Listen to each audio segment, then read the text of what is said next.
Hi dear friends, അസ്സാം വലൈക്കും. Welcome back to my channel. ഞാനിന്നിവിടെ തയ്യാറാക്കാൻ പോകുന്നത് രസത്തിൻ്റെ റെസിപ്പിയാണ്. ഈ രസം എന്ന് പറയുന്നത് എല്ലാവർക്കും തയ്യാറാക്കാൻ അറിയാവുന്ന ഒരു റെസിപ്പിയാണ്. പക്ഷേ ഞാനിന്നിവിടെ വളരെ പെട്ടെന്ന് സിമ്പിളായിട്ട് തക്കാളിയും രസ പൗഡറൊന്നും ഇല്ലാതെ അടിപൊളി ടേസ്റ്റി ആയിട്ടുള്ള രസം എങ്ങനെ തയ്യാറാക്കി എടുക്കാമെന്ന് നോക്കാം. ഇത് തയ്യാറാക്കാൻ വേണ്ടിയിട്ട് കുറച്ച് ഇൻഗ്രീഡിയൻസ് നമുക്ക് ചതച്ചെടുക്കണം. അതിന് വേണ്ടിയിട്ട് ഒരു 10-15 വെളുത്തുള്ളിയാണ്, തോലൊന്നും കളയാതെ എടുത്തിട്ടുള്ളതാണ്, കഴുകി എടുത്തിട്ടുള്ളത്. പിന്നെ വേണ്ടത് ഒരു 7 കൊച്ചുള്ളിയാണ്. പിന്നെ വറ്റൽ മുളക് 3 എടുത്തിട്ടുണ്ട്, എരിവിനനുസരിച്ച് ചേർത്ത് കൊടുത്താൽ മതി. പിന്നെ 1 ടീസ്പൂൺ ജീരകവും 1 ടീസ്പൂൺ കുരുമുളകും. വേറെ പച്ചമുളകൊന്നും ഇതിലേക്ക് നമ്മൾ ചേർത്ത് കൊടുക്കുന്നില്ല. അപ്പോൾ ഇത് ഇവിടെ നന്നായിട്ടൊന്ന് ചതച്ചെടുത്തിട്ടുണ്ട്. ഇത് നമ്മൾ മിക്സിയുടെ ജാറിലിട്ട് അരയ്ക്കുകയാണെന്നുണ്ടെങ്കിൽ ഒരുപാടൊന്നും അരഞ്ഞു പോകാതെ തന്നെ ഇതുപോലെ ഒന്ന് ചതച്ചെടുക്കണം കേട്ടോ. പിന്നെ വേണ്ടത് ഒരു വലിയ നെല്ലിക്ക വലുപ്പത്തിനുള്ള വാളംപുളിയാണ്. അപ്പോൾ ഇത് നമ്മൾ ആദ്യപ്പോഴേ ഒരു 1.5 കപ്പ് വെള്ളത്തിലോട്ടൊന്ന് കുതിർക്കാൻ വേണ്ടിയിട്ട് ഇടണം. അടുത്ത് നമുക്കിത് തയ്യാറാക്കാൻ വേണ്ടിയിട്ട് ഞാനൊരു ചട്ടി അടുപ്പത്തേക്ക് വെച്ച് കൊടുത്തിട്ടുണ്ട്. അതിലേക്ക് ഒരു 1.5 ടേബിൾ സ്പൂൺ വെളിച്ചെണ്ണയാണ് ഒഴിച്ചു കൊടുക്കുന്നത്. അപ്പോൾ വെളിച്ചെണ്ണ ഒന്ന് നന്നായിട്ട് ചൂടായി വന്നതിന് ശേഷം അതിലേക്ക് നമുക്ക് കുറച്ച് കറിവേപ്പില ഇട്ട് കൊടുക്കുക. ഒരു 2 തണ്ട് കറിവേപ്പില ചേർത്ത് കൊടുക്കാം.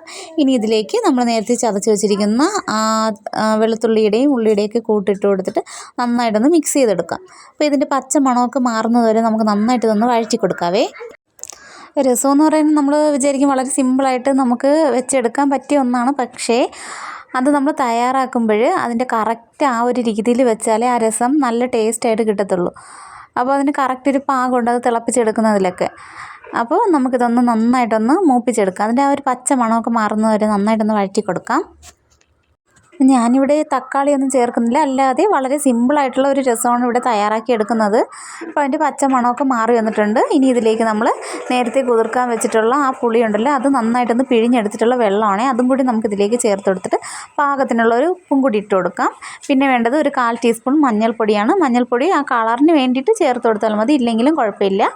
അപ്പോൾ ആ മഞ്ഞൾപ്പൊടിയും കൂടെ ചേർത്ത് കൊടുത്തിട്ട് നന്നായിട്ടൊന്ന് മിക്സ് ചെയ്ത് കൊടുക്കാം. ഉപ്പൊക്കെ പാകത്തിനാണോയെന്ന് നോക്കിക്കൊള്ളണം. എന്നിട്ട് ഇത് നമുക്കിതൊന്ന് തിളച്ച് വരുന്നവരെ വെയിറ്റ് ചെയ്യാം. നന്നായിട്ടൊന്നും തിളച്ച് വരണ്ട. ഈ സമയം തന്നെ ഇതിലേക്ക് ഒരു പിടി മല്ലിയിലയും കൂടെ ചേർത്ത് കൊടുക്കുകയാണ്.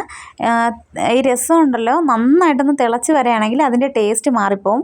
അപ്പോൾ ഈ ചട്ടിയുടെ സൈഡിൽ നിന്നൊക്കെ നന്നായിട്ടൊന്ന് പതഞ്ഞ് വരുന്ന സമയത്ത് നമുക്ക് ഫ്ലെയിം ഓഫ് ചെയ്ത് കൊടുക്കണം. ഒരുപാട് തിളച്ച് കഴിഞ്ഞാൽ ആ രസത്തിൻ്റെ ആ ഒരു ടേസ്റ്റ് മാറിപ്പോവും. അപ്പോൾ ഇത് കണ്ടില്ലേ, ഇപ്പോൾ സൈഡിൽ നിന്നൊക്കെ ഒന്ന് തിളച്ച് വരുന്നതേ ഉള്ളൂ. അപ്പോൾ നമുക്കിനി ഫ്ലെയിം ഓഫ് ചെയ്ത് കൊടുക്കാം. ഇത്രയും മതിയാകും. അപ്പം നമ്മുടെ അടിപൊളി ടേസ്റ്റി ആയിട്ടുള്ള വളരെ സിമ്പിളായിട്ട് തയ്യാറാക്കി എടുക്കാൻ പറ്റിയ രസം ഇവിടെ തയ്യാറായിട്ടുണ്ട്. എല്ലാവരും തയ്യാറാക്കി നോക്കണം. അതുപോലെ ഇത് ഇഷ്ടപ്പെടുവാണെങ്കിൽ ഒന്ന് ലൈക്ക് ചെയ്യാനും ഷെയർ ചെയ്യാനും കമൻറ്റ് ചെയ്യാനും മറക്കരുത്. അതുപോലെ തന്നെ എൻ്റെ വീഡിയോസൊക്കെ ഇഷ്ടപ്പെടുവാണെങ്കിൽ എൻ്റെ ചാനലൊന്ന് സബ്സ്ക്രൈബ് ചെയ്ത് സപ്പോർട്ടും കൂടി ചെയ്തേക്കാൻ മറക്കരുതേ. താങ്ക്